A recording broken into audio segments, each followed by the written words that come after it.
government workers to begin receiving bi-monthly payments of salaries from April. Details of this story and more in the National Report. Grenada. The time for the national census is here again. Interviewers will be visiting your homes to gather information about you and your family. The data you provide determines budget allocation for health, grant funding for community projects, and government assistance for families and the elderly. The census is required by law, and so is your participation. We assure you that your information will be kept confidential. Do your part. Stand up and be counted, because we all count in this census.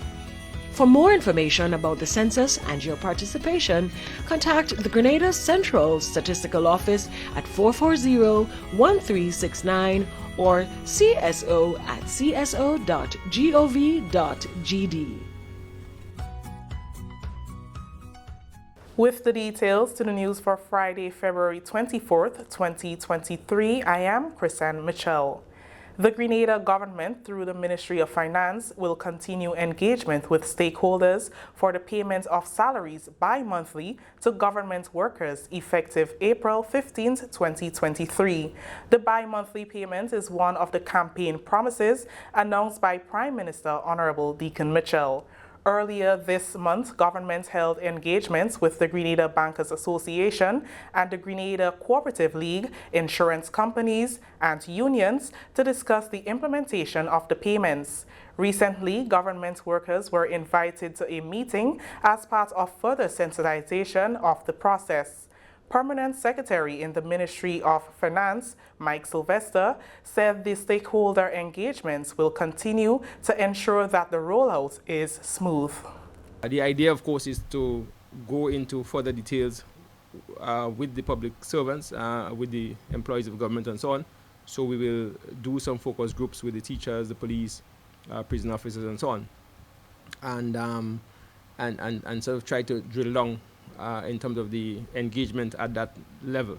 I must say that the consultations or engagement so far has been quite useful for us, quite productive in the sense that we got quite a bit of feedback that we have been using to sort of refine the policy that government basically gave. So with the banks and credit unions and so on, what they articulated to us is that, in fact, some of them started since the announcement was made last year in terms of ensuring that the systems could accommodate the twice monthly payments. So that is a positive for us in terms of being able to implement by the date, although we understand it's going to take a bit of work as they would need to have some tweak to the system. The Permanent Secretary explained that the prior banking arrangements of officers will not be affected after the implementation of bi-monthly payments. If you have an arrangement with the bank that says that you pay by the end of the month, that would not change unless you have a new arrangement with the bank. So what would happen is that the salary will, the half monthly salary will go in first. The bank will more than likely put a hold on the portion, half of that will go towards the loan or the mortgage or whatever the case may be. And then when the second payment is made, they will basically do the same thing and then swipe that against your loan or your mortgage payment or whatever the case may be. So in that context, you're not affected in any way as an employee that has a monthly payment or engagement with the bank. Now, once the twice monthly payment is implemented, you can then go to a bank and enter into a new agreement that speaks to your loan being paid in full every 2 weeks, in other words, twice per month. Government, he says, has no intention of interrupting the spending power of the public, but as it stands, economic benefits can be achieved. Some of the things that came back in terms of the feedback is the impact on the persons who are less less fortunate, so some of the lower paid workers, and how that will impact on their spending and the impact it will have on them in terms of being able to meet their commitments. And one of the things that was stressed, of course, is the need for financial education, financial literacy, to help people to better manage their monies. What the policy, as articulated by the government, will do, in a sense, is basically to make cash more available to persons in a faster basis. So instead of having to wait a whole month for your pay, you get your pay twice per month. And what it does as well is support economic activity within the country, which will basically ensure that the country can grow and grow faster and so on. Understanding the significant contribution the fisheries sector makes to Grenada's gross domestic product, the Ministry of Agriculture and Lands, Fisheries and Cooperatives is seeking to address issues that can hinder the further development of the sector. Minister with responsibility for the Fisheries Ministry, Senator the Honorable Adrian Thomas, accompanied by the technical specialist in the Ministry of Fisheries, Justin Rennie, engaged workers of two of the largest fish markets on island, Guave and Grenville, to get a better appreciation of the ills affecting the operations. During Thursday's engagements, concerns of infrastructure development and inadequate staffing were brought to the fore. Minister of State with responsibility for fisheries, Senator Adrian Thomas, said he recognizes the efforts they need to put into the industry. The industry needs a lot of help, and as a government, we definitely have to put some more resources into the industry, human resource, and also we need to pump some money into the industry so that we can maintain the facilities. Many years ago, those facilities were donated to us, and we definitely need to keep it in a much better condition than they are now. So we have to review the whole process and see what we can do to better the conditions. Manager of the Guave Fish Market, Naidan Joseph, says workers are looking forward to the issues being addressed. We raised a number of issues at the short meeting, and based on the minister's, the way he answered us and told us, we are confident that he's going to get the burning issues done. So we are looking forward to that when he does it. Manager of the Grenville Fish Market, Nigel Paul, says frank and open conversation with the minister gave workers optimism about some of the issues that need to be dealt with. Based on the environment in which we function, is basically open, and an open facility gives you limited protection with a lot of things, and is not discriminating against fishers. You know how they might be from time to time. So it's somewhat challenging, but at least being here present this morning with the minister, at least people felt very comfortable to express their concern, whereby we're hoping that some solution would be fast approaching and people would be more comfortable on the job site. Stay with us. The news will continue after the break. Have you noticed an increase or decrease in your electricity bill? You know that changes in the fuel and non-fuel rates affect your bill. You should also be aware that changes in household activities affect your bill. Ask yourself these questions. Have the rates changed? Have there been more people at your home? Have your children been on holiday? Have you used your fan or air conditioning unit more often to beat the heat? Are any of your electrical appliances or equipment faulty? Have you added any new appliances such as transformers, water heaters, or pumps? Make it a habit to understand any changes on your electricity bill. For more factors that affect your bill, visit www.grenlec.com. Grenlec, energizing our Grenada. Welcome back. The National Disaster Management Agency is seeking to strengthen its operations at the district level and wants the public to be a part of this electoral process. The agency wants to strengthen committees with people who have already received training and others who are willing to volunteer at the district level. This means the 17 districts of the state must have members to serve in different capacities. Per district, there must be a district coordinator, deputy coordinator, chairperson, and deputy chairpersons for different areas, including supplies management, shelter management, telecommunications, damage and needs assessment, and safety and security. The district elections will commence on March 8, 2023 and conclude on April 4th. Terence Walters, NADMA's National Disaster Coordinator, says there is an urgency to get teams prepared before the June to November hurricane season.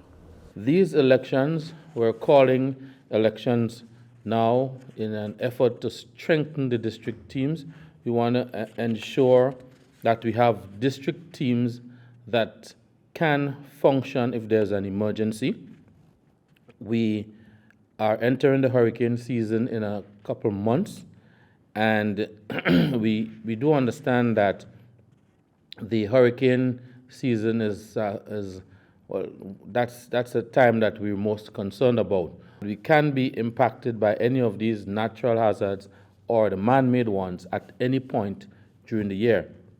So we emphasize preparedness throughout the year, but again, we have to ensure that we strengthen our district teams. So we want to ensure that we do that before the hurricane season so we can provide orientation and training for our district teams.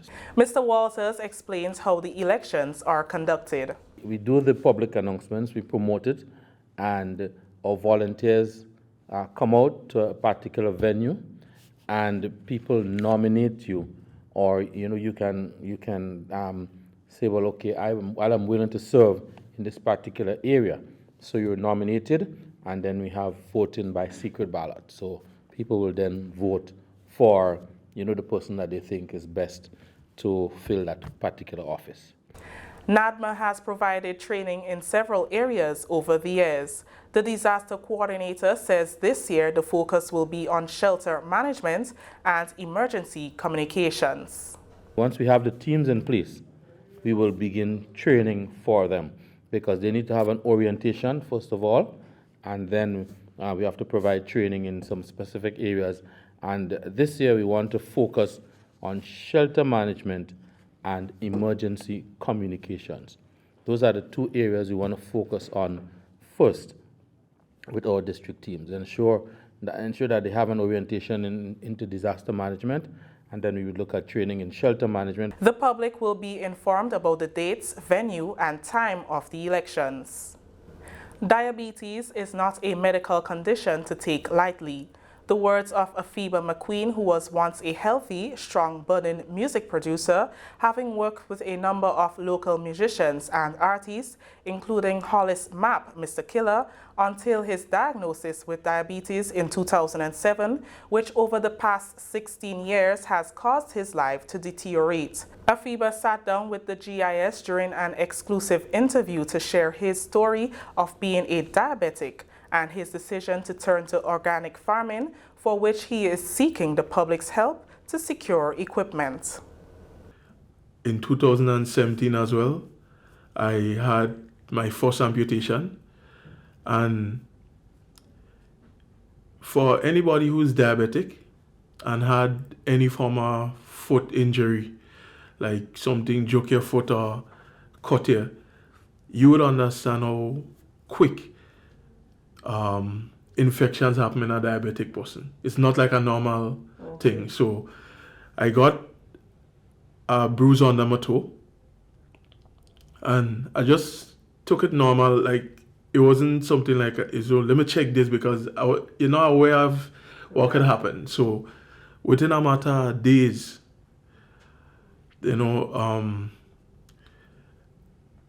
my foot started feeling funny, like cramped tight in my calves and everything. Okay.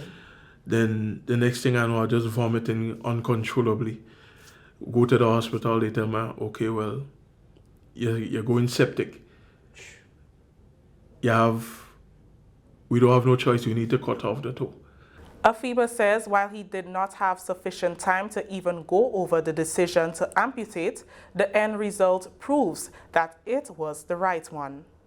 The minute time they cut the toe, all the vomiting, all the feelings, everything just went away immediately. So I know it wasn't a bad choice. Right. So after that, it took a very long time for me to heal. You know, to have to keep the sugar in check. The toe keep getting infected, sometimes reinfected. You had to go cut it open again. Wow. Eventually, after about a year and a half, 2 years, the toe closed up. He has now resorted to farming to generate income to feed himself and family, but that is posing a challenge because of his disability. A GoFundMe page has been set up by fellow music producer Kevin Springs. I changed my diet. You know, I was really enthusiastic about it. You know, started eating real healthy and thing. And then shortly after, I realized eating healthy is not cheap. Right. So It's costly. it's costly. So I started farming a bed of lettuce behind the house. Just one bed of lettuce. 6 lettuce on the bed. And eventually, where I live is a residential area. We had lawn and so on. I just catch myself digging up the lawn and turning the whole backyard into a garden. That went well for a while. I had way more food than I could consume. Then I realized, okay, this could be an income for me. The story of Afiba McQueen will premiere on Saturday at 6 p.m. on GIS Facebook and YouTube channel. Finally, in the news, local artists are being highly commended for a masterpiece that was recently handed over to management of the Grenada Youth Center and the Ministry of Youth, Sports and Culture. The piece, titled Future of the World, We Are the Caribbean, was developed from a public painting masterpiece program conducted in December 2022. It brought together more than 100 participants, including painters, families, and individuals. The Grenada Tourism Authority has pledged to give support in showcasing the creativity of Grenadians as part of its tourism product. Product Development Manager Ms. Coral Hoshtialik says Grenada can explore this to create more opportunities for visitors to learn about Grenada through the talents of its people. Cordell Louison, manager of the Grenada Youth Center, is impressed with the outcome of the project and commended the participants on a job well done.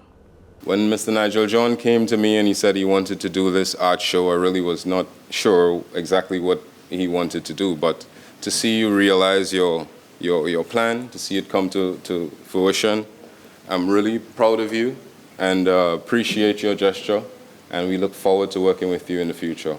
Former Minister for Culture, Mrs. Brenda Hood, art veterans, Mr. Gordon De La Moth, Wendell Gruen-Thomas, and Hayden Lewis, Permanent Secretary, Mr. Alva Brown, were all in attendance at the unveiling.